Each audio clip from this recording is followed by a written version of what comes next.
no Fred today. Yeah, we Fred's have a dead. third guy. He's Canadian and he's not here. I think he had to take his kid to the doctor or something because she's always getting sick and then he's always getting sick and he sounds like he's real phlegmy. I guess I feel the same way this morning. I'm on my second espresso and I had leftover hibachi for breakfast. That's kind of strange, isn't it? Hibachi for breakfast? Mm-hmm. Yeah. I, I'm eating like royalty. I'm spending all my money on food because I'm a major pig. Yeah, since there's no Fred, we have a guest today. It's Painkiller Kim. We're Born for Burning production or promotion. Sorry, like I said, I'm on Yeah, my second espresso here, so excuse me if that's I'm all rambling. good. Yeah, hey, what's up, guys? Yeah, so I guess we can get started with a little bit of an intro because most of our listeners aren't LA people. They're sort of scattered all over the place. Right Yeah, on. so for anybody who doesn't know, what is it? What is Born for Burning, and how do you fit into this whole thing? All right. Let's see. I started working, or rather doing events under the name Born for Burning about 9 years ago. In a few months, it'll be 10, which is kind of crazy to think about. Um, and really, I had always worked in music. I went to USC and um, I did their music business program and I entered and I did production stuff. And at the time, I thought I wanted to work for a label, and I did. I worked for a few labels. I worked for Century Media once I got out of college. And Wow. while I was in school, I interned at Nuclear Blast. And at the time, Nuclear Blast and Century Media shared a building in like the Hawthorne area, if I'm correct. Um, and so I met a lot of folks there, a few people that I'm still really good friends with, to be honest, and that, are just like veterans and are like at shows still and are out and, are still doing things at different capacities. Um, but within those years, I had a friend that promoted gigs and I was helping him with marketing stuff. And we were working on different nights together. And he was like, Kim, what if you put together a night and you just have to name it? And around that time, I had also started DJing, and DJing to me was like extremely exciting, right? Like I could not believe that someone would pay me money and give me like a bar tab to play like records. It seemed kind of too good to be true. And so naturally, it was a nice extra source of income, but it was also really fun to bring together friends um and so that was kind. Cut out. Can you hear Yes. me? Now we can. Yeah, Sorry. yeah, yeah. I can hear you. Okay. So he was like, if you book this night, you can DJ it and it'll be yours or whatever. Or I can't remember exactly how it was framed, but so that was the inception of Born for Burning. I was like, I can't even remember how I settled on the name. It's a Bathory reference Mm-hmm. um, from the Return record. And I think I was like reading the lyrics and I don't know, something clicked per se. And the rest is history. But yeah, so that's kind of how that started. And that friend ended up opening a club in Detroit and moving away. And so I kind of had this night that I had kicked off, and I was like, well, I should keep it going. And I kind of had like the basics of how this stuff ran, but I really just didn't know how far I would end up taking it. And so, now my day job and most of what I do is based around booking, and it's pretty much taken over. And yeah, so here I am. Now I book shows in LA, sometimes outside of LA. And I do these like metal markets. We're going to do one in New York in about a month. Um, we're having the LA one in December and all sorts of other things that kind of just fall under this Born for Burning umbrella now. Aside from like our DJ nights and I think we're next year we're going to be booking more tours and stuff. So yeah, I kind of take all of my little bits of music industry expertise and kind of apply it to stuff that I like, and that's what Born for Burning is. So it's very separate from my day job, um, and other things. Yeah, that's awesome. I was just gonna say, from the beginning, like your time at like USC, was metal always there to like as the goal to like work in these like in that like avenue, or was it like other music that brought you there? Yeah, let's see. I kind of landed at USC because my parents were very much like, you need to go to school, Mm-hmm. which is fair, you know. Every parent wants their kid to kind of be set up for success. But I knew that I wanted to work in music, and I was already kind of like dabbling a bit when I was in high school, kind of setting up like DIY stuff. And, I started going to shows when I was in high school in LA. So I met a ton of people that's kind of where it starts, you know. You start meeting people and bands, and you're like, oh, what if I could book a show for this band? Or like, I was always very curious about what was going on behind the scenes and the production side of it. And then I kind of had an idea, but not a clear path when I was getting ready to graduate high school. And so when I saw that USC had a music business program, that kind of was like, okay, that's a no-brainer. I should do that. Um, and that program is great. I think there's more programs like that now that are available. I know Berkeley School of Music has one. I think Drexel does. Whatever. I'm out of loop. College has been a long time for me now, but during the time, I was still very much going to underground gigs. Like, if you grew up in LA, you probably remember the Black Castle. So I was like going to school, and then on the weekends, I was going to all these gigs. Like the other day, I was driving through West Hollywood, and I was remembering where the House of Blues used to be. Mm-hmm. And I remember seeing Possessed for the first time at that House of Blues and how special that was. And so yeah, I was still very much going to shows and like interning and stuff like that.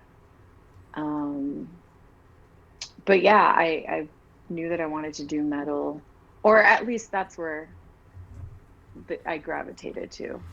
Yeah, because it seems like a lot of the shows, were bigger venues, like you mentioned, the House of Blues, but it seems like from the beginning you were booking like underground shows and local bands, and then now literally just had a Sabat like earlier this month, and it's like Yeah, and the Sacramento insane. show too, like Yeah, a like few this months whole year earlier. was just like bangers of bands that you're bringing from all over.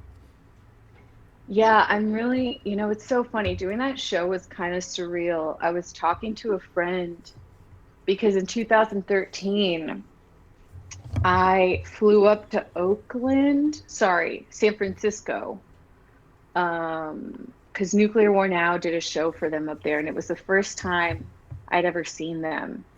And a ton of LA heads went up to that. And so, 11 years later, I was able to do that show in LA, um, which is kind of like crazy for me.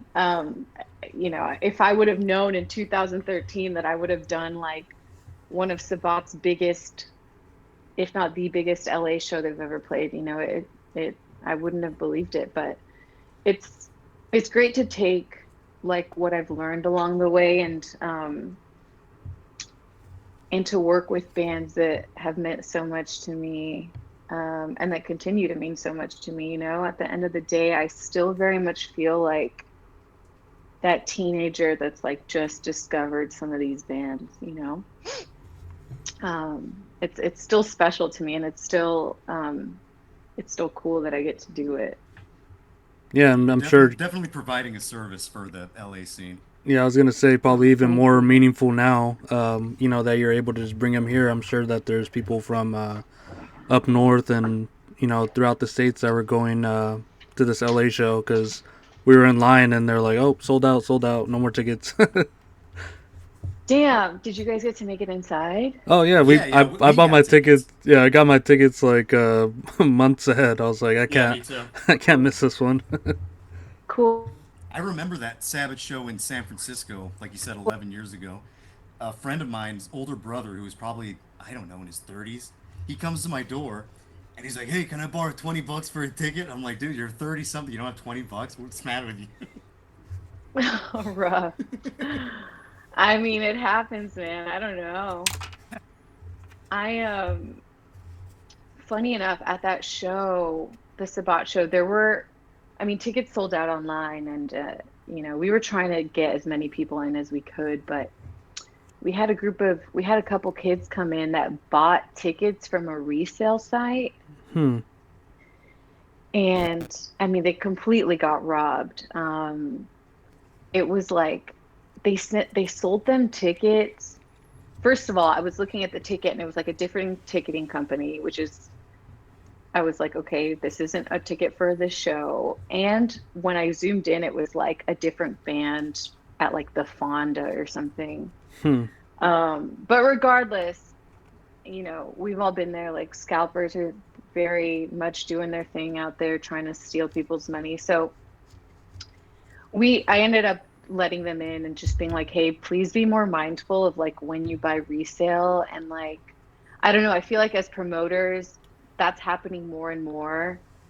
Um, so to everyone listening, please be vigilant if you're buying resale tickets. And there's all these bots and shit online now that like the moment you create an event page, they're like, I had a family emergency. I'm selling 4 tickets and like you click the profile and it's like a hella normie person. You're like, there's no way you're trying to see like deicide, like, or maybe I don't know. Who am I to judge? But I feel like that's happening more and more. So just a fair warning out there to folks. Please make sure you're buying the correct tickets to the correct shows. Yeah, buy from the source. You Yeah, the you have pre-sale. plenty Buy of buy links. pre-sale tickets. Yeah, literally like it sucks for a show like that because the pre-sale, I think that show went on sale like a year early. Yeah, you were like announcing it last October. Yeah, we announced it last October because it was part of a tour, and Sabat was gonna play Metal Threat, and so Paul, who does Metal Threat, gonna was gonna announce, and then shortly after we did the full announcement. But yeah, I definitely had a few folks day of that were like, "Oh, I missed it," and it's just we just got to plan ahead. But thanks to all people that were there, that was extremely special, and the band left really really stoked. Oh yeah, It was a good time. he wasn't in his leather. Uh, His leather undies. yeah. He wasn't. I know, I know, I know.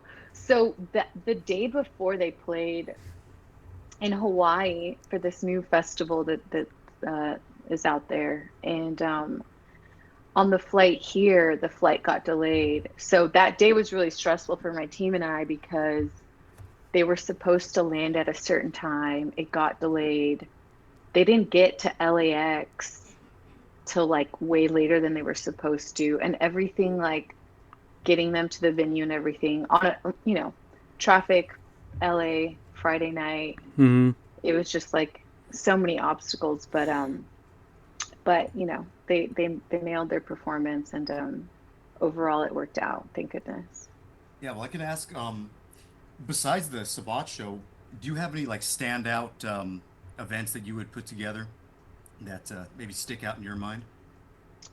um yeah, I think early on, one that was like super super cool for me to work on was I did a sadistic intent show at Jules Catch One, with Blood Incantation, this UK band Crixor, and the opener on that was Arizmenda, which Oh, Mm. like I still look at that poster and I'm like, this is kind of an insane lineup. Um, and I think that was like 2016. I should have pulled up a calendar and referenced here, but that one to me, I had always wanted to do something with Sadistic Intent. They're like, you know, LA underground royalty, and really have paved a way for a ton of bands and continue to support and to like be very true to who they are. And I admire that. So getting to book that show was really cool. Also, like, we know Blood Incantation now, and they're doing great stuff, and they're headlining a ton of things, and they've grown obviously since. But it was very cool to do a show for them. I think that was their first LA show. So them paired with Citizen Intent, UK Crixor, which are another great band, and Aris Menda. That I'm telling you, sometimes I look at these posters and I'm like, whoa, we did that. That's sick. Like, because I'm always going to approach the booking side of things as like a fan, as someone who I am the demographic I'm essentially booking for. So if I'm not excited about something, it's not going to be worth my time. And that's still kind of how I approach things. Yeah, it's like you're doing this side side gig, doing the booking, promoting, and then you also get to reap the fruits of your labor too, with seeing these bands and seeing the turnout, and just the past shows that you guys been doing just this year. Yeah, that's just like a great turnout, great bands, and like even I think you did like co promotion for like Old One Gash with Feral Heart. Like that was a great show too. Catch one. Yeah, yeah, yeah, yeah. I'm a huge fan of like a lot of the stuff that the Aldewan and the Feral Heart stuff, and um, Hank is an old friend, and I love his distro.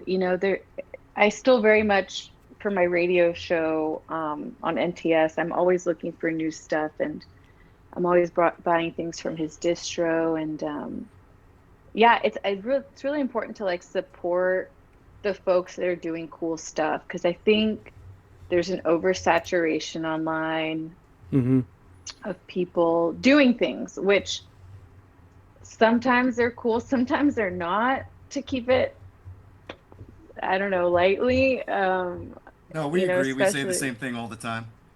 yeah, it's like there's just a lot going on. And Much. yeah, it's important to like support and, you Weed out, know, maybe weed out the good ones. yeah, I mean, I will always support people doing cool shit because I know the amount of work that goes into it. Like people see a show announcement and they don't know how many months or like years of planning went into something. And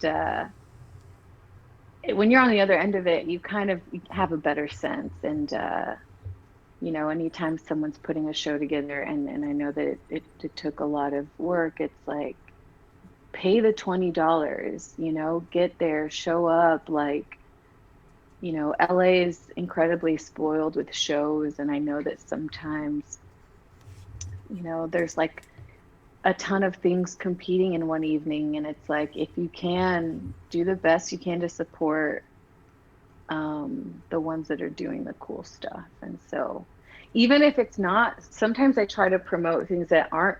I try to stick to promoting mostly what I book, but if friends that are bookers are doing things, I try to give them a shout too because it's nice to have other people bring cool stuff to LA as well, or the surrounding areas. Yeah, well, it's understandable. I mean, Born for Burning has so much going on. It seems like there's something going on every week, multiple times in the week. Yeah, Really? the DJ sets, the metal merchants, and then all the awesome shows. It's like it's a lot, and I think it's great because like I've been to the metal merchants. I've been to a lot of the shows this year, and it's just always a good time. Have Thank yet to you. I make it to a appreciate it. DJ set yet, but Yeah, I haven't done that either. I we'll know make that's been going on forever. we'll make that a change. I remember Judas Priest nights. I don't know if that still goes on.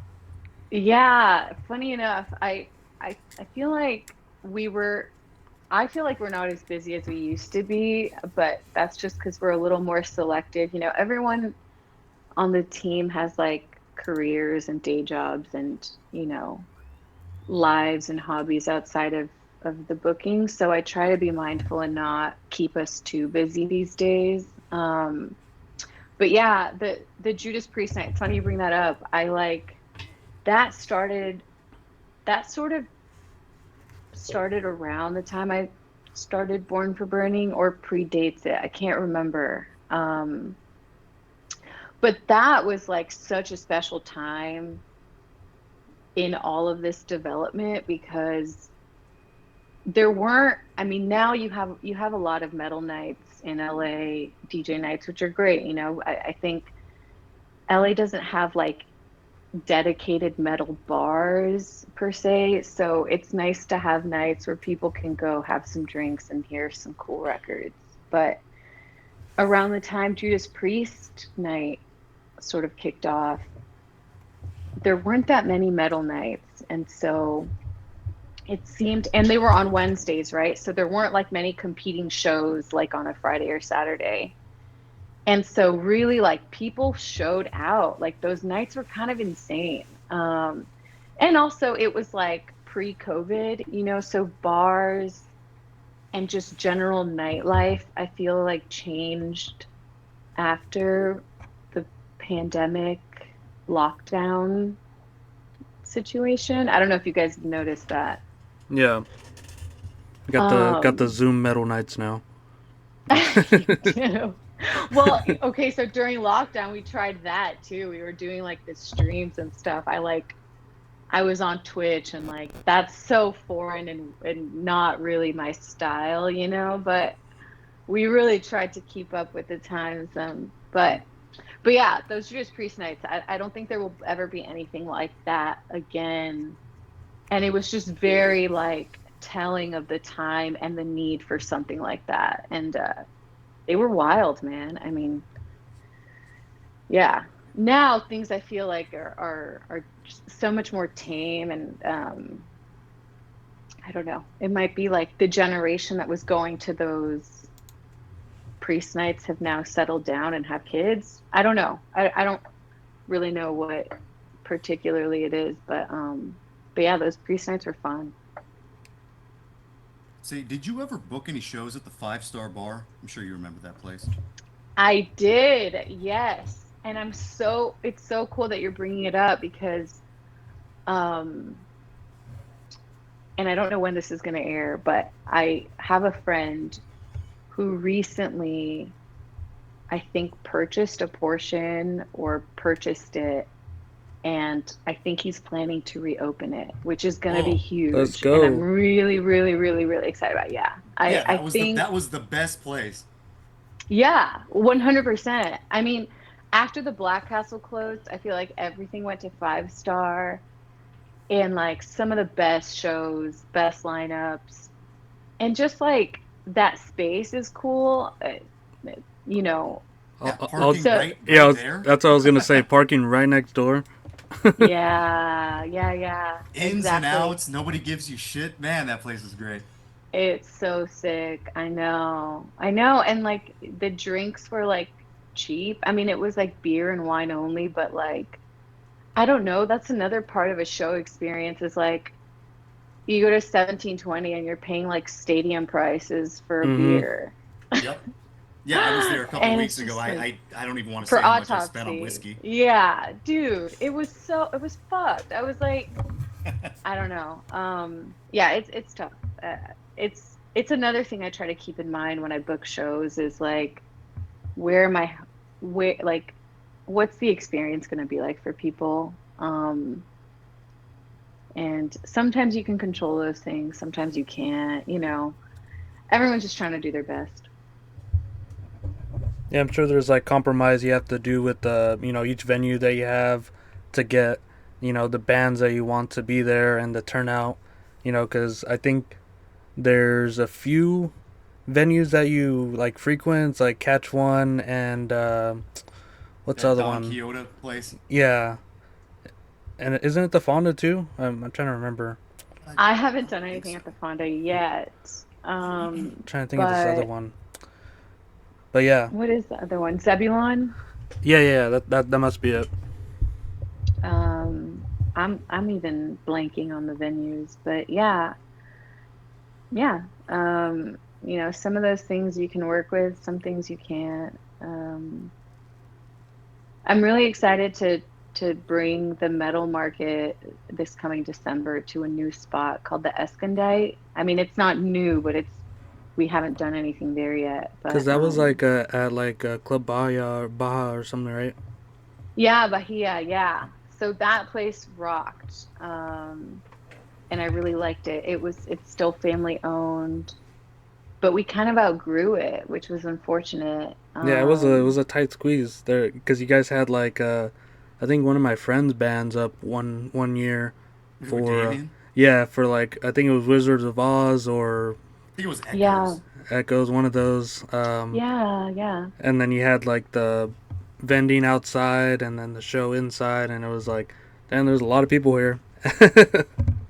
Oh yeah, Yeah, the Imprecation show was cool too. the imprecation. Yeah, Oh yeah, the Oh, Seventh hell Street yeah. pool. yeah. I think they had a bunch of vendors out there too. Yeah, yeah. That was recent too. Cool. That's cool you were at that gig. Yeah, that's Hmm. another place we do shows at is the First Street Pool in Boyle Heights. Mm. Yeah, that was cool. Um, I was just playing some pool, listening to some Hell bands. So yeah. Sick. Cool. Cool. Cool. I always wonder if people play pool between sets and like hang out. But Paul that's always that's plays sick. pool. yeah, it's my thing. Fuck yeah. That's my thing. Hell yeah. Um, yeah, those are the venues. Nice. And then Dan, you were talking about the 5 star, right? So um, Yeah, about like the sorry, I older totally shows. cut you off. Oh, you're Sorry. good. Cut us off. Don't matter. Yeah, what So about the what? 5 star? Yeah, what were you gonna say, Paul? Oh, I thought you brought it up. Oh, I think I was just gonna bring up that my old band, we only had like one show, I think, under Born for Burning, probably in 2016. So that probably would have been sort of right at the beginning. Yeah. I don't remember if we had any other shows booked by you guys. I think that Hate War um, promotions or productions did the rest of ours at the 5 star. But I don't think that guy's around anymore, is he? That Chris Hate War or whatever. Let me Just uh wondering if anybody had seen him. let me pause real quick. I All right, think we're I was back. saying that. Yeah, there we go. Now we're back. I was saying that around 2016, I think we had a show. My old band had a show that was done, Born for Burning, at a place called the Union, I think, with Bestial Slaughter, Funeral Smoke, Bestial Slaughter, and Oh, yeah. yeah, do you remember that? Yes. That was a fun one. I think it was just me and Angel on stage. Damn, what is Angel up to? Not that we need to talk about him, but I loved that band. I We always talk about Angel on this show. Actually, your Sabat show was a He was reunion. there. Yeah, it was a He reunion was for us. there. Oh, Yeah, him fuck and Black yeah. Josh and Ramos, they were all there. Fuck yeah, sick. Damn, I Oh, and being like at these gigs is I don't really get to catch up with anyone, Yeah, but yeah. that's cool that he was there. Hey, he got real skinny. I don't know how that happened. Because he was always a bigger boy. Now he's very thin. Wait, say again. I said Angel got real skinny. Oh, he got skinny. Damn, good for Yeah, him. it was surprising. Um, I saw him and he's like smiling at me. I'm like, who's this guy smiling at? I'm like, oh shit, it's Angel. I didn't even recognize him. you're like, who is he? That's cool. Keep cutting in and out. no, you're good. Yeah, I think he's just writing his own Can you guys music hear now. me? You good? I don't think Yeah. he's going. He's doing too much. Yeah, yeah, Oh, we can hear sick. you. All right, Paul. So with Interesting. that, should we maybe take a quick 5 minute break and then come back? We'll talk about Gospel of the Horns a little bit. Yep. You didn't Yeah, have any sure. more. You didn't have any more questions. No, it's I think it's getting about that time. Okay. Yeah. Let's do that. Okay. Cool. All right. We're back from the break. True. We're back. I was mentioning that we've been talking about Dexter a little bit on this show before, and Dexter Original. There's a new show, Original Sin. Apparently, that's just Dexter, like young Sheldon version. They have him narrating. Yeah. I don't But know New about Blood that. ain't so bad. I kind of like it. Yeah. Then I guess next year there's gonna be Dexter Resurrection. I don't know what the hell that is. Yeah, Uh. this is becoming worse than the Breaking Bad thing. It's like it's never gonna die. Yeah. The Dexter saga. Yeah. I think I'm done. You think you're done? Yeah, yeah. Yeah. After New Blood, I'll be done. I don't think I can go past 2021. I don't like any years past that. It's a little bit too modern. The Yeah. future's too modern. I don't want to watch it. You a Dexter fan, Kim? Um, I've watched a few episodes here and there, but my brother is a really huge Dexter fan, and he's been trying to get me to watch. Unfortunately, like I don't really have any shows. Well, unfortunately, I don't have a lot of free time, so I don't watch TV, which kind of alienates me from a lot of cool TV combos. Oh yeah. But I would love to watch Dexter. I never watched Breaking Bad either, and that was another one that my brother's really into, and Bro knows what's up. Yeah, these are all Reddit tier shows here. he's sick as hell. But he turned me on to Better Call Saul. Hmm. Is that was like part of the Breaking Bad situation, right? Yeah, Yeah. it's like a prequel. He's like, "What?" Right, right, right. I liked that. I during holiday break, so almost a year ago now, we were watching a little bit of that, and I got pretty invested. But I would love to just take some time and like dive into some of these shows for sure. Yeah, once you start with Dexter, you'll start making time for more Dexter. Yeah, right. I think that's how it works for sure. Like, yeah, maybe I will. Good idea. And it's gonna be like one show a year from Born for Burning. Just gonna be Dexter Yeah, obsessed. yeah, yeah, yeah. They're gonna be like, "Whoa, she totally fell off. She stopped booking stuff. What changed? Is she into drugs or some Where, shit?" And it's where's like, Kim? "No." It's like no. She started watching Cheers. It's over. Yeah. Yeah, you Cheers, never know. Frasier Pipeline. Yeah. But yeah, we're back here for your album pick. Maybe you can tell us a little bit about why you chose it and what this band is to you. Yeah, what the hell is What is it? it? Yeah, okay, it was extremely tough to pick a record to talk about. For one, I don't know how your other guests do, but I'm like, fuck, like I don't know, there's a ton of records that are worth talking about. What's gonna be mine? So I picked the Gospel of the Horns record. Call to Arms, right? A car to arms. Oh shoot. Okay, did you guys lose me? Yeah. Just for a second. Okay. I was saying I had a really hard time picking a record, but I picked Gospel of the Horns, A Call to Arms, because I think that was one that really struck me as a teenager when I first listened to it. As other records, I mean, Slayer is up there with it and a ton of stuff, but that's one that I like still very often revisit, and I still, when I play it, it still kind of hits the way it did for me. But also around the time where I was actively trying to discover new music, like I didn't grow up in a household that had like hella computers and stuff. I think we had one computer, and it was As like my opposed to hella dad's, computers. as opposed to hella computers, as we do now. I don't know. Right, It's right. like Yeah, it's true. like Now kids have everyone like has one in their pocket at all times. at all times, and like it's very normal for kids to have iPads, and like Get what I off your mean is phone, like Billy. just it's just like having an insane amount of access to everything and anything. And um, you know, I think we're all around the same age group, but like there was a time where you really had to actively seek music. There wasn't just like a dedicated YouTube channel to kind of streamline and funnel all this stuff Yeah, there and was no make you black metal instantly promotions cool. channel then.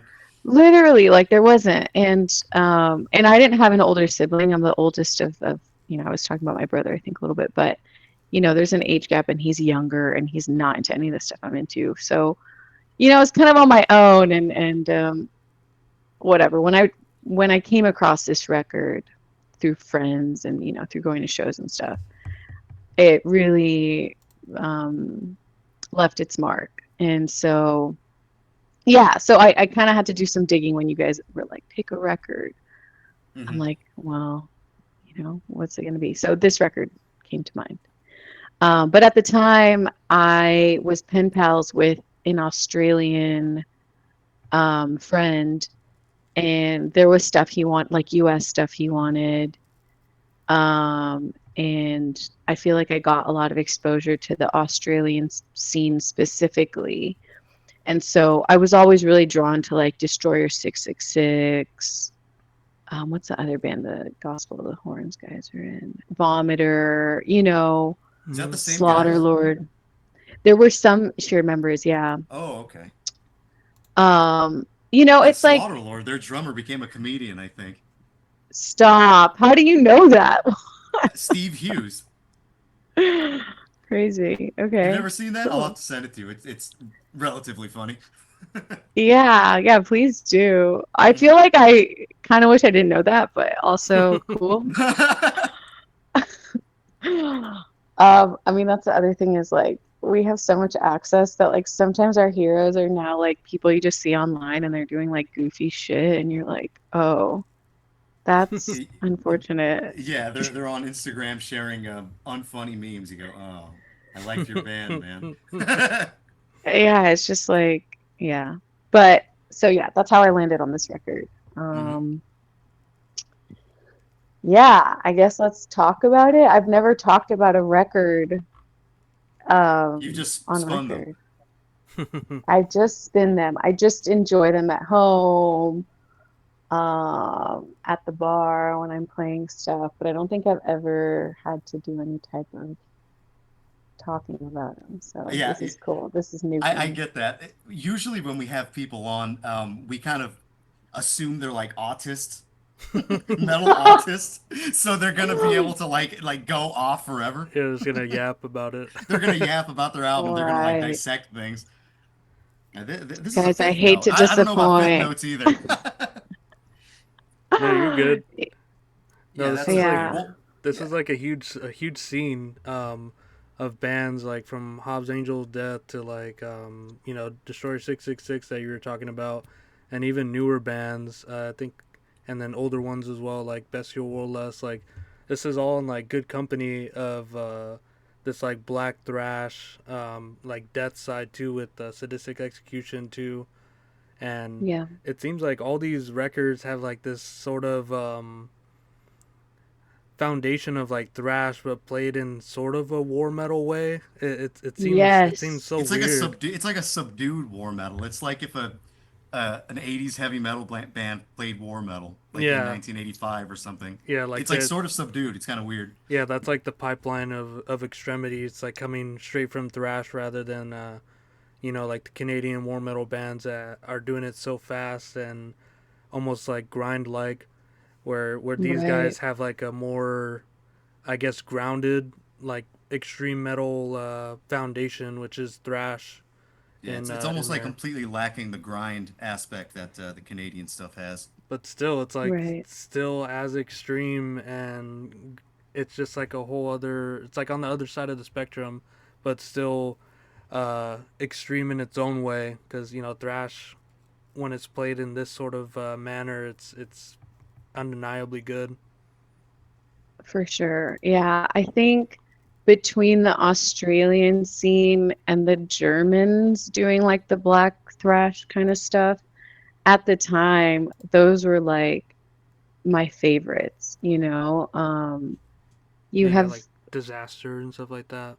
Right, and Nocturnal and that band Old that I didn't realize was still active until recently. They put out a record last year, this year, which I still haven't listened to and I probably should. But yeah, it was just and you know at the time I couldn't really describe what it was that really stood out, but you know, I loved hearing you kind of like break it down and it definitely is a regional thing. Something about like the Australian sound and it happens in different regions and different pockets of like scenes and stuff where there's like something. Oh my God, I just went off on a whole tangent Oh and no. Oh no. Okay, you're gonna have to repeat that tangent. oh my God, what was the last thing you guys heard? I don't even remember. Oh, the last thing It was you said something about Paul breaking it down, and then you were gonna break it down.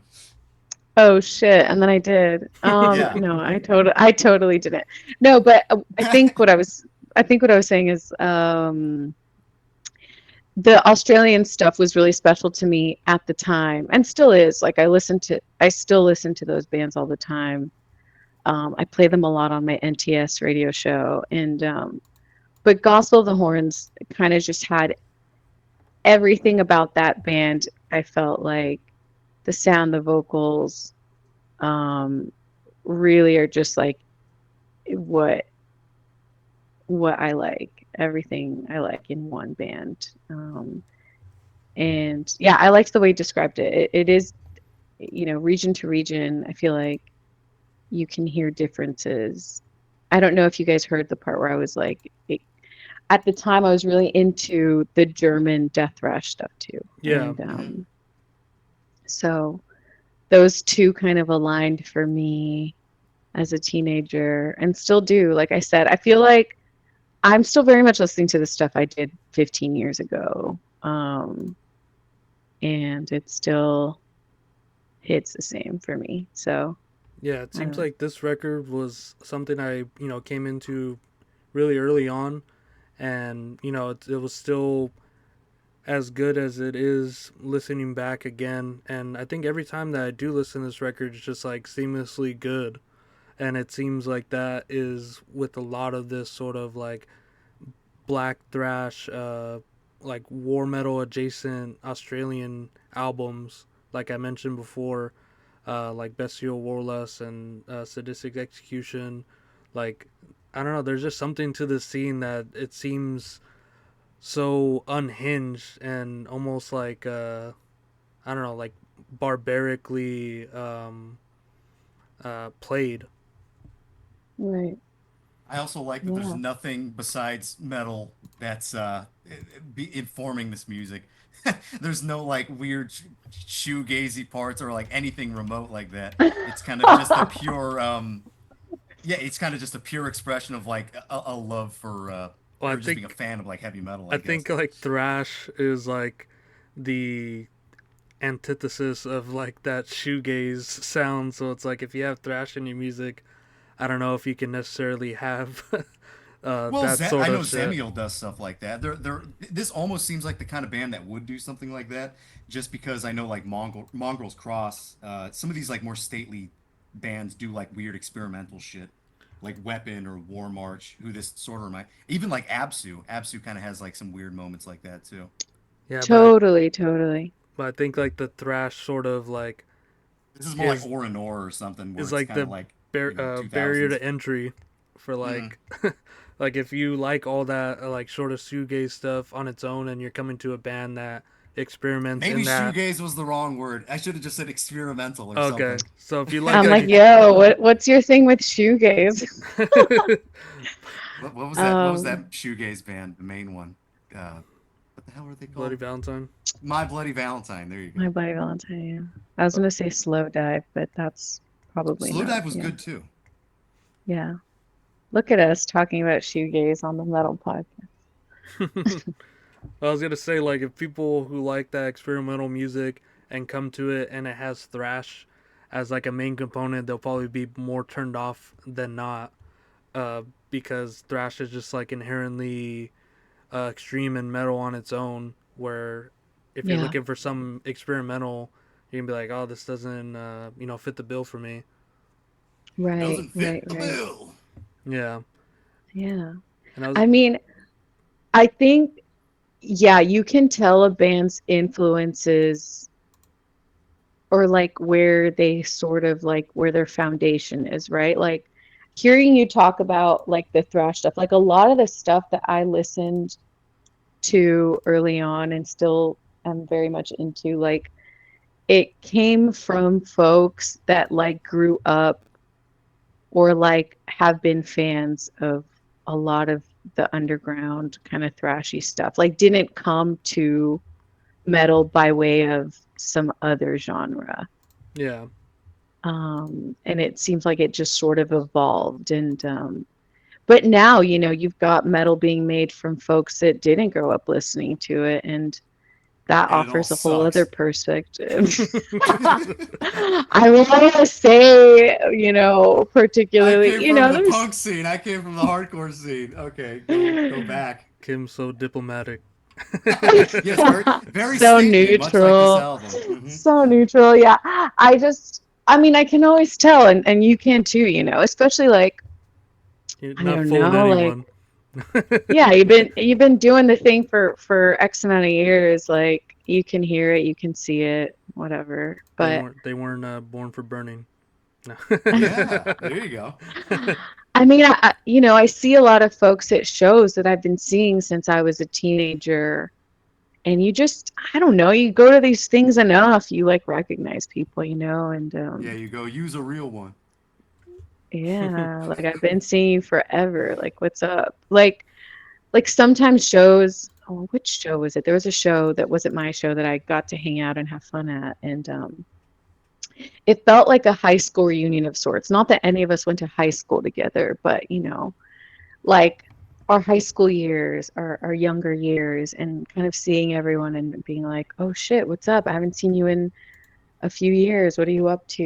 It's cool every now and then. But yeah, Hmm. it's just like a testament of us being around for too long, maybe. I don't know. Yeah, now you have all the Deftone kids come in Yeah. Yeah. into the scene. But I guess to get back more to this record, like there's bands like Armored Angel and Alchemist that like Yeah. really sort of like forged the ways of like that scene. And it seems like they just started like heavy metal was Armored Angel basically, but then transforming into death metal with that album. And what was They were that still one? basically a heavy metal band. What was Just that the band? vocals changed. Martyr. Um, Who's Martyr? the guys from Oh, Martyr. yeah, Martyr. Like that was like Yeah, a that shit's really, Oh, fire. really, yeah. really, really early band, and it just seems like right from the get go, these guys were just extreme. Oh yeah, and then Yeah. I think part of that same circle you have like Sacrifix and there was some weird heavy metal band. And I think they were called Johnny Touch or something. Mm, Who was in there? Yeah. Innsmouth was in there too. I think that's where Jub got Radio Free Innsmouth from. yeah, well, those are like bands later to come, Misery's and Omen and shit. yeah, but I was Or just I think like, they were all sort of active in the mid 2000s, something like that. yeah, I was just kind of like making a point of like it seems like their evolution of metal music was just like where you would begin, which would be like heavy metal, and then right into like war metal adjacent black thrash, and it's just pretty insane that this region birthed so many of these bands. And here's one that spawned into Destroyer 666, which is probably one of the bigger bands from Mm. Australia, and Yeah. yeah, just an awesome record that you picked. And I don't know, Dan, do you have anything to say about this? How early did you check this out? Uh, Paul, you had checked this out a long time ago? Yeah. I didn't know that. You never brought it up before. He's You like, did? We prove never. it. No, no. I'm not even saying that because It's in I've my like never videos. really No. been. I've known who this band was for a long time, but I've never really gave an in-depth listen. If I did, like nothing really retained in my mind. They weren't one of my my go-tos, I guess. But yeah, listening to it now, it is pretty varied, isn't it? Like the first song kind of reminds me of like Morbid Saint or something, and then as you go on, you Mm. get like something that sounds Finnish, like Flame or Morgul or something like that. Oh, So Flame, so good. Yeah. yeah, so some of the variations within the songs, they usually kind of stick within songs that it's like one thing sounds like Motorhead, another thing sounds like like the second wave kind of stuff that Destroyer 666 did on Chain the Wolves. Um, yeah, it is pretty cool. Like I said, it's sort of stately the way like Absu is, or that Weapon or War March from Canada are. Um, yeah, I guess for now, that's what I can say. Do we do we have time to listen to a song or two, and we can kind of get into it a little bit? Yeah. Kim, is there a particular song that stands out to you that you like to talk about and listen to? Yeah, we'll listen to it. Um, Powers of Darkness. I feel like that's kind of the hit on there. There you I go. could be wrong. All right, show me potato salad. All right. We'll be right back.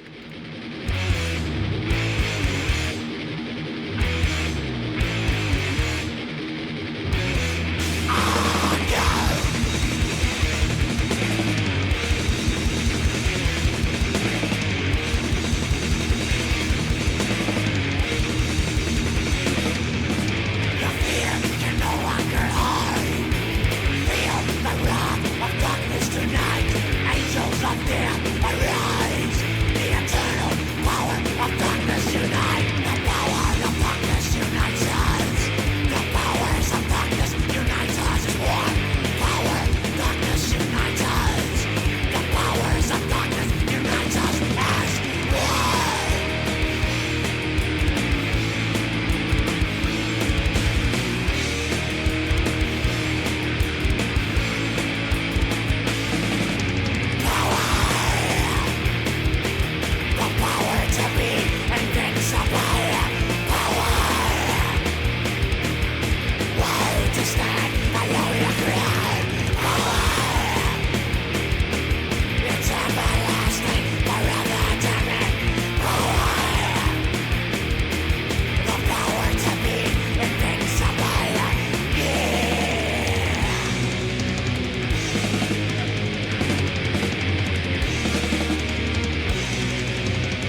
All right. Well, we're back from listening to Power of Darkness. What a fantastic song. Yeah, I'm. Shut that dog up. Yeah. All right, let me put her to bed. Put her to sleep permanently. Yeah. Oh, Let me see. Go ahead and talk. hello, Who, the dog? me? Who's talking? Oh, I think Paul muted his mic. Paul was kidding about the dog. Let it bark. I don't care. We have Fred's bird on the every fucking show squawking. But yeah, power of darkness. What do we make of that track here? It's a ripper. Yeah, I mean it mostly does the like I said the sort. I don't even want to call it subdued because that almost makes it sound like it's lacking something. It really is, and I feel like that's part of the charm to it. Like you said, the mid pace chug with the kind of like blast beat thing over it, Yeah, and like you go, I think I was saying, like with that drumming, like everyone else will go hi hat or ride along with the snare for that blast, but it's only these guys in a barbaric way that uses the actual like crash cymbal to do that, and it's just like so telling of where that spirit is. yeah, and when it continued on, I'm like, is this going to go into a D beat? It did, but they added like an extra chord in there, Right. so that's cool. That's cool sort of progression as the song moves along. And Yeah. And I it gets kind of triumphant, We love Oh that. yeah, with that the tremolo like black metal part, right? yeah, right before Yeah. the song resets, it's like doing this like awesome uh, melody instrumental break, and then the song's so good you got to play it over again and have some little variety in there, but it's still yeah, just a top tier metal song in general. When the black metal part comes in, or for all these songs when they come in, none of them sound like particularly evil. They sound like the Finnish stuff or the French Signor Volant or like Satanic War Master or something. It just has that feel to it, and I guess that is a good contrast between the thrash stuff and in that sense, I think I mentioned Morgul before. This song in particular was the one that I was thinking like sounded the most like Morgul because they kind of had the power metal thing and the black metal thing going on, Yeah, and maybe the Mm. fact that the type of like Finnish melodies go that just fits in with like what power metal or heavy metal will kind of do, and especially this like stately kind of thrash stuff. yeah, it is very stately because Yeah, just listening to this while looking at the album cover, I feel like you're galloping along with these guys, and it seems to be one of the few bands that isn't. I don't know if you guys were talking about it before, but isn't about like alcohol. These guys are Right. just off the meat and getting ready for battle, Yeah. yeah. None or of the song or titles are like Foster's, I guess. Well, yeah, that's the thing too. It's like usually with some of the Australian stuff, the song titles and the lyrics are sort of Like like sadistic execution, where it's just yeah, like like fuck it. sadistic execution and I forget who else, maybe like Slaughter Lord and shit. Yeah, it's like fuck it. It's just like how stupid and violent can we be? But none of the song titles here are really stupid. Everything seems to be pretty not standard, but relatively serious, I guess, right? Well, what we were saying Right. before, like on, I guess it was the last episode we did, Mm. where we were saying that apoplexy, we kind of take these like stock ish um, riffs and motifs from bands as like generic, but it's like these Yeah. guys are laying the foundation for that to be generic for other bands to, sort of worship and Mm. make it that way. Well, it's an interesting thing. It's like when does this come out? 2002? Yeah. Yeah. Yeah, it's kind of weird just because I think maybe new metal is like the big thing at the time, and this sort of mixture of like being a heavy metal guy and being into black metal at the same time, um, in this way is yeah, I suppose sort of original at the time, and that does lay foundation. So yeah, that's pretty cool. And I'll say, like, if Thrash Revival was this, I'm all for it rather than the Pizza Thrash. As opposed to what like Gamma Bomb and stuff. Pizza Thrash. Pizza Oh, Thrash, okay. dude. I kind of like Gamma Bomb though; they were kind of good. Um, yeah, they were based out of the UK though, right? I I can't think they were remember. from Ireland. Oh, from Ireland. Yeah. Whoops. Same Can't thing. say it. Just kidding. No.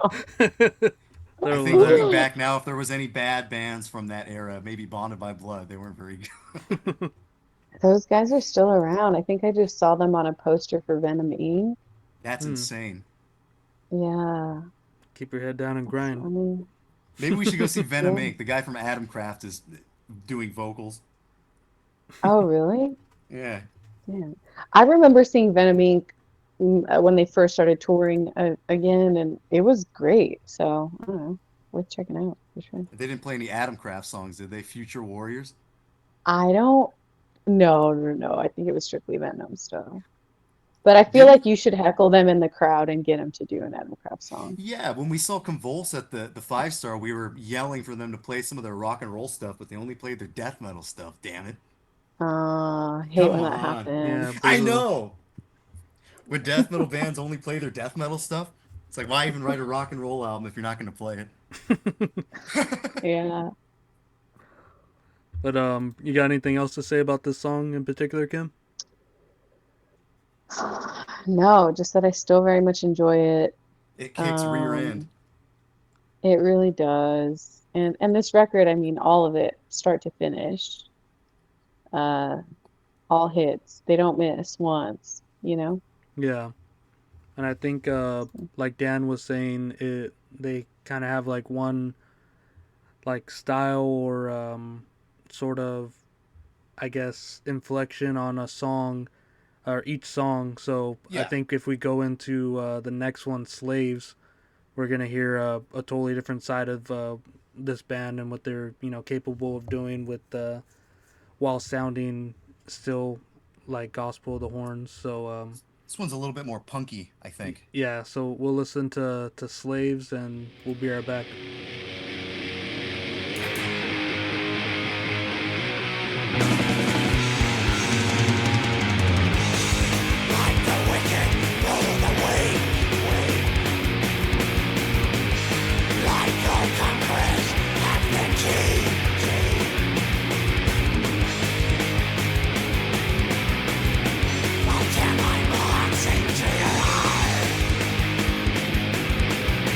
Paralyzed,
all things old and new.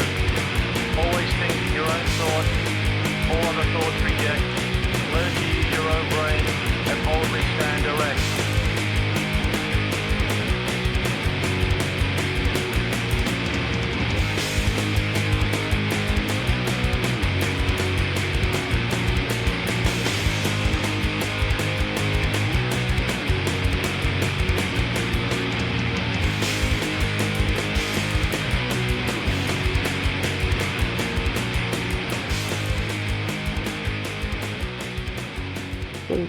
All right, we're back from listening to Slaves, and seems like they could have put this song at the end of the album because it's just a triumphant victory lap for these guys. It feels like an ender. It doesn't feel like the middle, Yeah, which is because I very think it strange. goes right before Totally. like an instrumental. The Yes. self-titled song. A call to arms, yeah, which the instrumental also hits. Mm-hmm. And then you get Powers of Darkness, which is kind of, right? Like, I Yeah, don't know. Yeah, wild. Wild of them to mix it that way, but it's cool. yeah, definitely. Their most simplistic heavy metal song, but I think just the way that they play it and have those sort of inflections of black metal in the riffing is just I don't know, it's just like perfect for me. It's just like an awesome song. Like J Dog says, it's a Toonski. The tune skis, yeah. Yeah, it's not Did you just like the some did you slop. like the did you like the Diamond Head Virtue like 8 solos in that song? Yeah, Yeah, I like that too. So sick. yeah, and then just having that like snarly vocal over it the whole time, and just keeping that D beat there. It's just so like I want to say like driving. Yeah, it's just like such a I don't know. I can't say enough about how good this song It's just a is. nice blend of like the to me it sounds like new wave British heavy metal in a way. Yeah, It's like a blend of Yeah, that thrash and like what modern black metal was at the time, sort of. right. And it seems to be played with like like it doesn't seem like they're really trying that hard, but it's working. And yeah. yeah, it's I can't cool. imagine seeing this live. That'd be fucking awesome. There are some clips of I don't know about this song in particular, but I did see some old live clips from like 2000 from these guys. You can check out. Maybe Kim can bring them out even though they're split up. I Right. know. I know. I that would be my dream. I early on a few years ago, I definitely tried to get some Australian bands out here. Forget who. I don't know if you ever came across this band Trench Hell, but I really, really liked them. They came out with a record called Southern Cross Ripper, and it's a little more thrashy, but another one that was really, really was on heavy rotation for me early You on. said And trenchant? Trench Hell. Trench Hell. Trench hell. Yeah, never heard of this one, but I'll give them a Yeah, I listen. don't know if I know Trench that one. Hell. I'm trying to see. They were also Australian, but I'm trying to see like Man, they're all on J Dog's label. yeah, it's let me see. It's not J Sick. Dog's Yeah, yeah, label. He's yeah. just the shipping lackey. Yeah, it's his for me. Yeah, he is the label Um, now. yeah. Yeah, so this is 2008. Some of that tracks, but yeah. Yeah, yeah, yeah. I wish if I could, if there's anything I could do in my power to get Gospel of the Horns to reunite, putting it out there, putting it into the world. Anyone could do it. It's probably you. Oh my Honestly. Just boss him around. Hey, do this, do that. God. Hey, Yeah, get we'll this see. band Maybe I like. Hey, what the sometime. fuck? But what'd you guys think of the song? Epic. Oh, yeah, I love it. I mean, it's like he's, I don't know. It's yeah, it's good. I don't know. You've covered so much ground with it already. There's nothing else I can say or add, but just like everything on this record, it's got like so many, it blends so many elements of things that I like, and it does it so seamlessly and like from a very genuine place, if that makes sense. Yeah, That it just, I don't know. Yeah, that's what it is. It Genuine is doesn't a feel good forced. word. Like I said, it really doesn't. When I say stately and I say subdued, I think genuine is the word I actually mean because yeah. it does Okay. Very, very because it does. authentic. Yes, because boy, they're not trying that hard. It doesn't sound like they're trying that hard, but it works so well. Again, it's probably, these guys grew up probably listening to some really cool influences, and it's gonna show up. It's gonna come up in their craftsmanship per se. So, it's cool These guys have to probably hear this seen stuff. Angry Boys. That was an Australian show, right, Paul? Mm-hmm. Yeah. They prob they probably saw young Einstein, where it's Einstein, but he's from the bush. Or what's that one movie where the guy's like stuck into like an underground cave like all his life or a bomb shelter? The one Uh, you made me watch. the one I made you watch? Yeah. Whoa, Oh, I Bad gotta Boy know. Bubby. What was it? Bad Boy Bubby. Yeah, there you go. That was a good movie. Bad Boy Bubby. I'm gonna check this one out. You should. It's pretty wacky. Good Australian What film. the fuck? But I'll say like with what you brought up earlier, like having that sort of kinship between Germany and Australia with Black Thrash, like that one totally just reminds me of like Disaster, and in that way that there's so much like heavy metal in their thrash where it's like just undeniably just there within their Yeah, DNA. yeah, yeah. And that's like the type of bands that I gravitated to at the time and still do, like you can hear it. I don't know. I feel like you can hear people's influences and whether they're genuine or not. And I think that's what's hard for me with a lot of newer stuff is like, I'm like, oh, you don't really get like where, like you meet metal fans that don't understand the importance of like heavy metal and like Mm-hmm.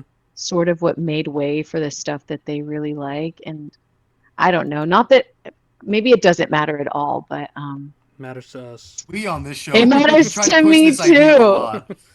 Yes, it matters to me too, where I'm like, oh, you love XYZ, but you never really cared about, I don't know, ABC. Maiden's a bad example or something. What But did you you know what just I say, mean? Like, Paul? Oh, she said you like XYZ, but you don't know like ABC. ABC, right? Yeah. Yeah, Like Michael you Jackson. One, don't two, three. literally like you're missing yeah. Well, And like who am I to say, but your I can painkiller always Kim. You're tell. Painkiller Kim, right? Stop.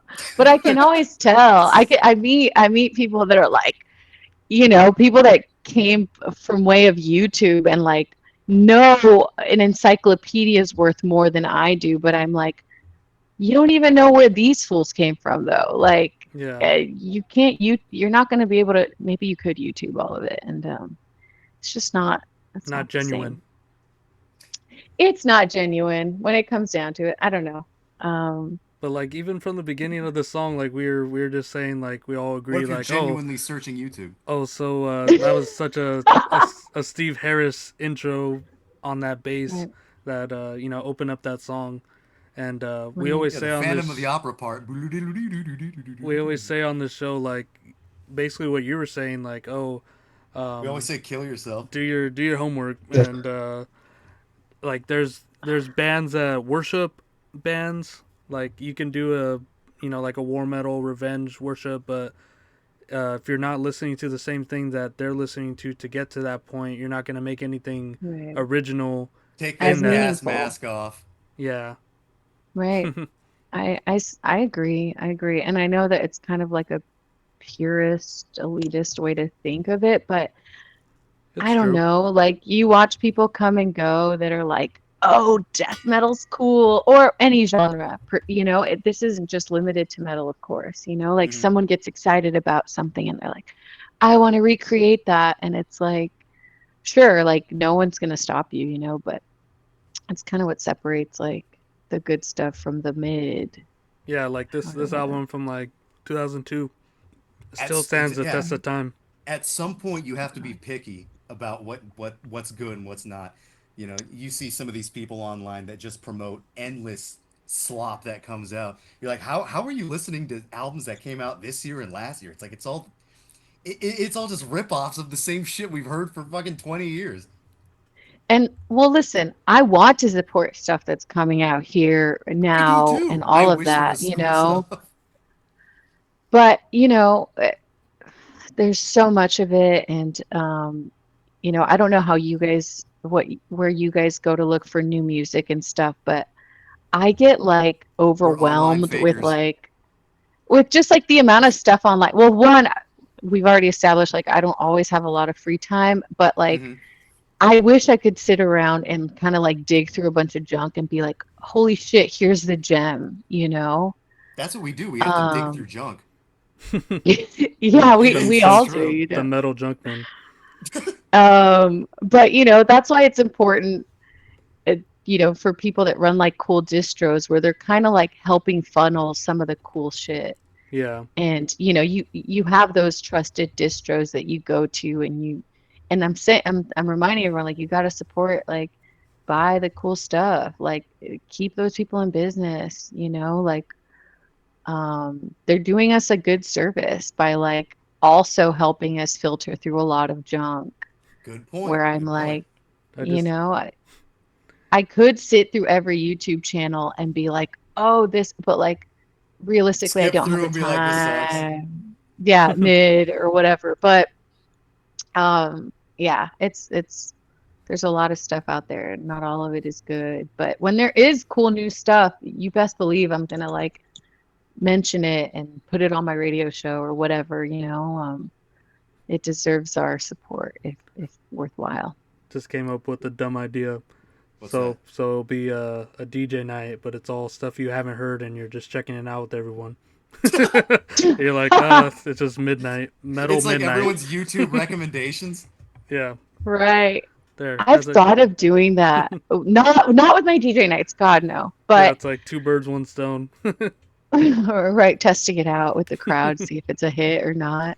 Yeah, metal midnights. That's Um, a play on words. cool.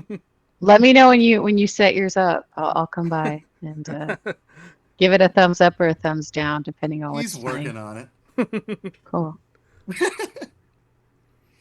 Yeah. Yeah, One last question, if I could. sure.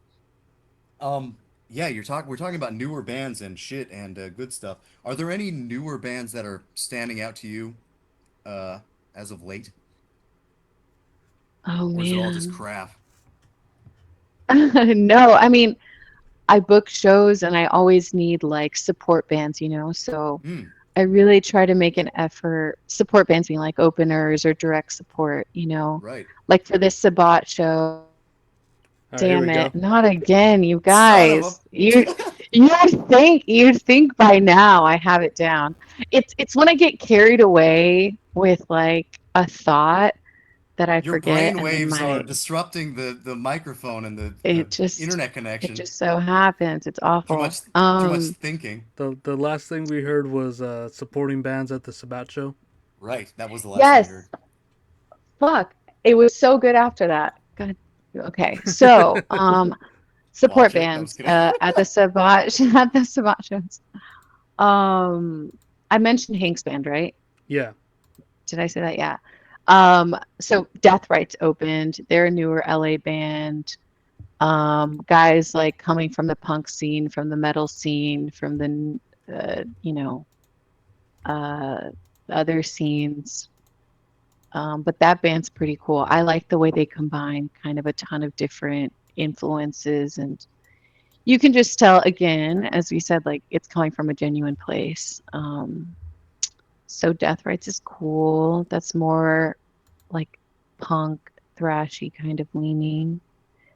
They're also going to open the Sacrifice Japan show that we're doing at Zebulon next year.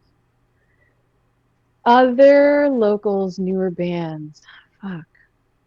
Should have given Or this just some anything in thought. general you've been listening to that you're digging. Um, See, you're gonna scope the YouTube history now, right? I'm looking at my YouTube. No, I wish. Unfortunately I don't really use YouTube, which is kind of a disservice to me because it'd be nice to have some That stuff just on means you're there. truer than everyone else. Oh, no, not necessarily. I I was gonna look at my old radio show stuff because I try to play like newer things. I was gonna be like, what have I played recently? That's newer. I don't know, man.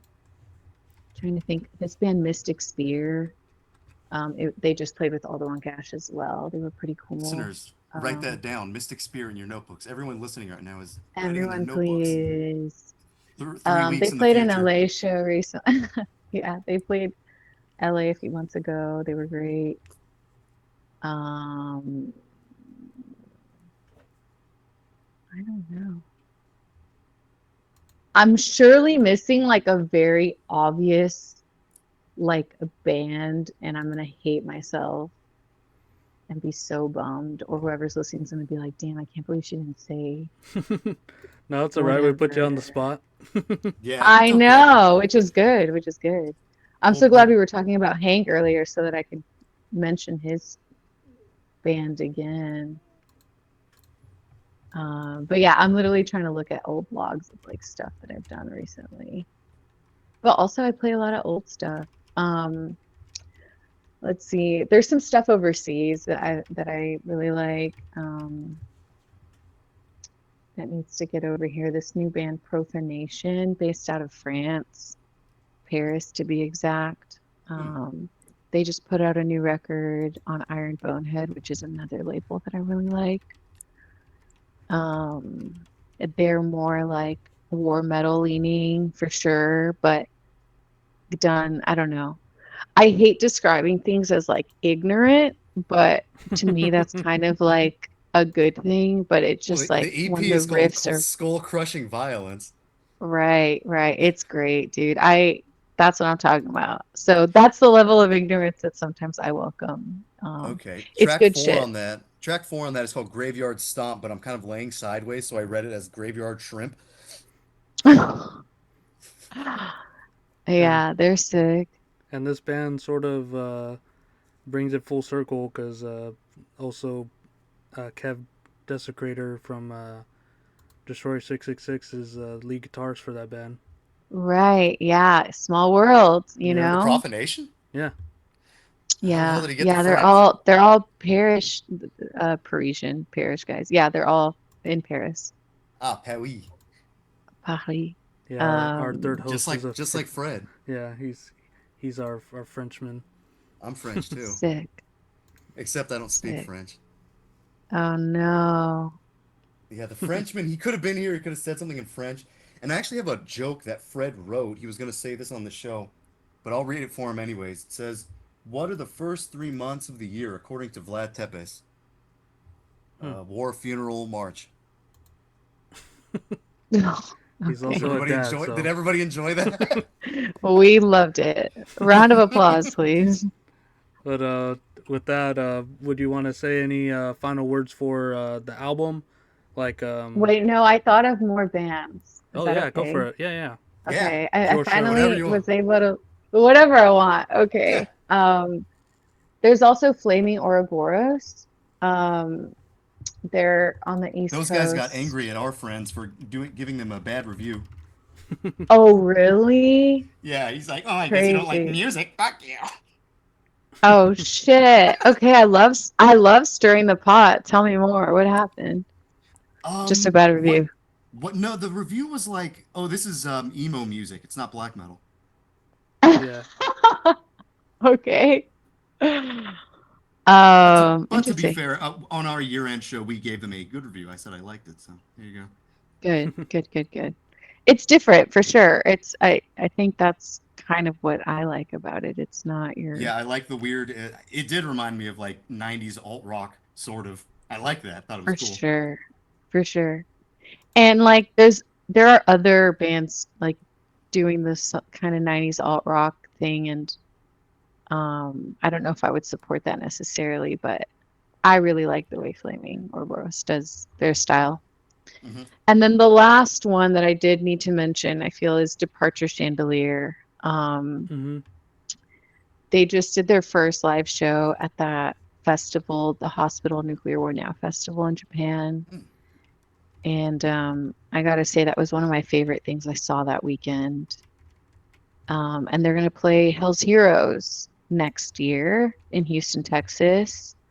Important to give that fest a shout. I think they're doing some cool stuff, combining some cool things. Christian, who's the booker, is cool dude.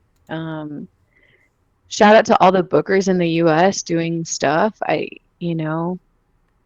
see more and more like very cool, carefully selected. I don't want to say curated, but there's some cool stuff happening in the US.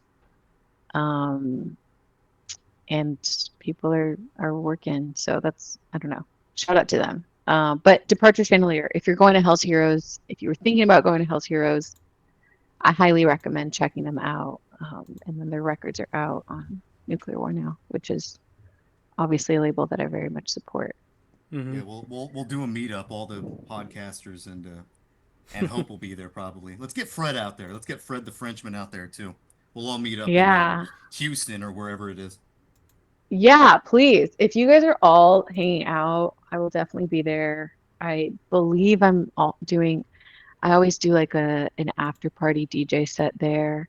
So this could be your opportunity to come to one of the DJ nights, kind of. Cool. I don't know. There it is. But it would be great to all hang out, and I'll play some Gospel of the Horns, maybe even. Who knows? All right. Yeah, we can all meet up in a group, and then we can confront J-Dog. Yeah, you can't take The us whole all. weekend just a big confrontation. Yeah, In cool. front of the Hell's Headbangers fucking tent, or if they're even there. I don't know if they've ever had a tent there. Though I feel like they've had a tent at like Metal Threat. Have you guys I been think to the Metal dog Threat just walks yet? around solo. Oh, interesting. Cool. It'll be a friendly confrontation. It'll just be a big love fest. No, nothing crazy. I'll watch from afar. I won't include myself. It'll be cool. You can film the encounter. Yeah. Exactly. I'll get it for the online. Yeah. Post We'll it get our soon. Japanese listeners out there too. Yeah. Cool. Whoa, Japanese. I forget that people everywhere are going to hear this. Yeah. Sick. Hello, everyone. Got any They say hello back. final words, Dan? Final words? Final words. This has been great. Thank you so much for having me. Yeah. I wasn't,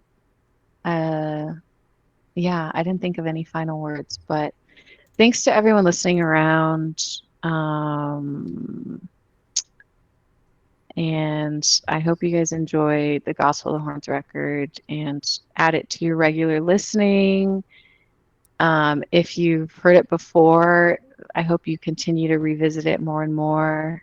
And yeah, thanks for having me as a guest. Yeah. And do you have any events coming up? You mentioned one in New York, like any dates, as well as like the Sacrifice show or anything coming up next year that we should be looking forward to? Yeah. To close out the year, we've got, I don't know if you have any Dungeon Synth fans listening in the LA area, but I teamed up with my friend who does Organized Sounds to do a show after the Metal Market, same day, December 15th at the Slipper Clutch. It's Mort Wright, Putrid Marsh. And that's going to be in the evening on Sunday after the Metal Market in LA. And the Metal Market's going to be at the Escondite, so that'll be fun. But yeah, we're doing New York a month from now. November 30th, so right before the Manowar show. I don't know if any of you are Manowar fans, but I am. So I'll be Yep. flying out to New York. Yeah, so I'm excited to see Manowar. I think the last time I saw them was at the Fox Theater in Pomona, and that was ages ago, and that was weird. Like, Damn, that's such I a think- small venue. That's awesome. yeah, To see those guys. and they paused the show because I think like something was off, and Joey DiMaggio was like pissed, and they literally just like stopped the show, and we were like at a stalemate for like 20 minutes. It was You crazy. do not want to see Um, Manowar pissed. yeah, I mean, they got to get the production right. So we'll see how New York goes. I'm really excited. Sacrifice. And then I'm working on other stuff that I can't speak about, but next year, September, some really, really cool shows coming this way. All I can say, it's a Finnish band. Oh Ooh. shit. So yeah, I am looking forward to, but um, yeah, we'll see. If you guys want to follow online, there's a Born for Burning website, and I update my own website, so I try to be pretty good about it. Some days I don't, but there's everything's there if you need to follow Everyone in the on future. Instagram too. Follow the Instagram page, Born for Burning. Yeah, I'm better about the Instagram because it's on my phone, and we've Yeah. always got our phones on us. But yeah, yeah. Yeah, and I'll just say Um, I'll just mention yeah, just for this past year, and you guys put together like some of the best shows in LA, from like Massacre, Sacramento, Imprecation, to Sabah, Bulldozer. You even got the zombie guy out here. Like, it's like yeah. such a fantastic just events that you're putting together, and it's definitely you know obviously not unnoticed. It's hard work that you're doing, and it's very needed here. Everyone on the internet is giving you a virtual hug. Thanks, y'all. Yeah, that Fabio Frizzi thing was really cool. I'd never done a film live score thing, and uh, it was a blast. And I got to enjoy it. It's a different type of production, and I got to like sit and enjoy the score while watching the film with my friend. It felt like I booked like a big movie night for my friends. It was cool. Yeah, I no, hope to do more programming like that for sure. yeah, that was cool. It was one of the shows where there was no pit. It was just all chairs.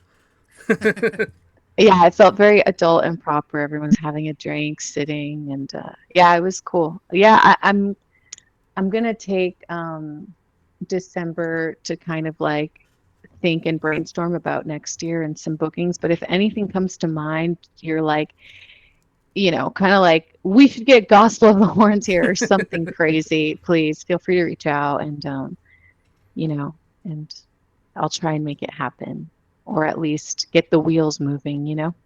Yep, awesome. Cool. Dan, want to send us off? Well, yeah, I guess as a parting word, yeah, thanks, Kim, for coming on. Really, really appreciate it. Yeah, hope to have you on again. Yeah, of course. Thanks, guys.